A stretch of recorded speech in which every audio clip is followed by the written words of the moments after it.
Welcome to a quick overview of the Enterprise and Database Monitoring features in Enterprise Manager. Let's start with the Enterprise Summary page. This page provides complete visibility into the overall status and health of your enterprise. From here, you can quickly assess the availability status across all targets, identify recent incidents and problematic jobs, review low compliance scores against CIS and other security standards, and understand the breadth of your monitored environment with our interactive inventory charts. Next, the database load map lets you analyze performance across your Oracle database fleet. Use this view to identify the heavily loaded databases in the fleet, review database status issues, track recent critical incidents that need triaging, and check on the status of recently running jobs. This largest region represents the database with the largest active sessions. You can select this region to drill down into a database's performance page to take a deeper look into its average active sessions by different weight classes. Additionally, you can switch from the database load map view to the search list view.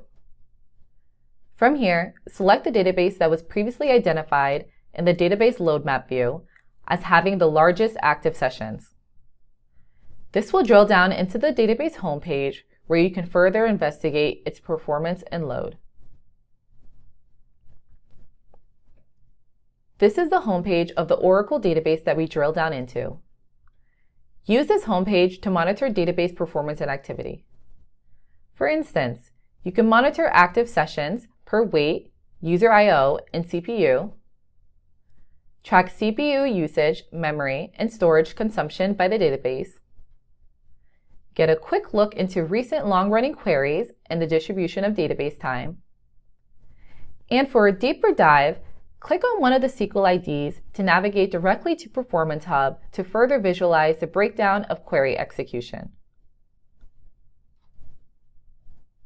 In addition to Oracle databases, you can also monitor MySQL, Microsoft SQL Server, and IBM DB2 databases. Let's start with MySQL. The MySQL homepage provides an overview of MySQL status, response, and performance.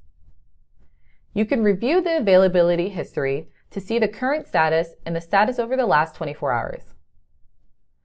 Utilize the performance charts to correlate slower response times with possible increase in statement activity. Track the critical incidents and drill down to further triage.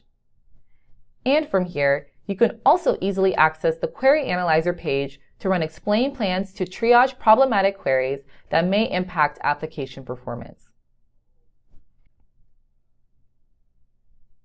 Next, let's transition to Microsoft SQL Server. In this homepage, review a detailed summary of SQL Server status and performance. You can monitor the online status of all databases and associated services on the SQL Server instance, track how much space is available for each database, and identify the top processes taking up the most CPU time.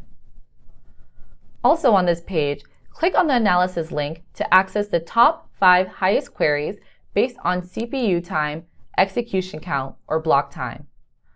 Or click the database link to drill down to database level summaries in order to manage backups.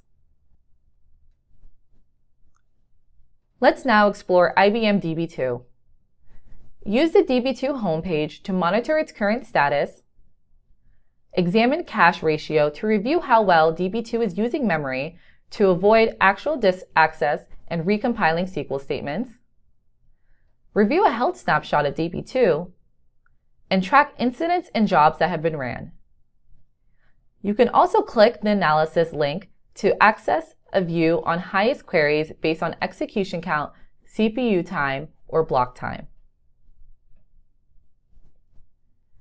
In addition to the monitoring features, there are also incident management capabilities. The Incident Manager page provides a single location to manage, triage, and resolve all incidents in your enterprise.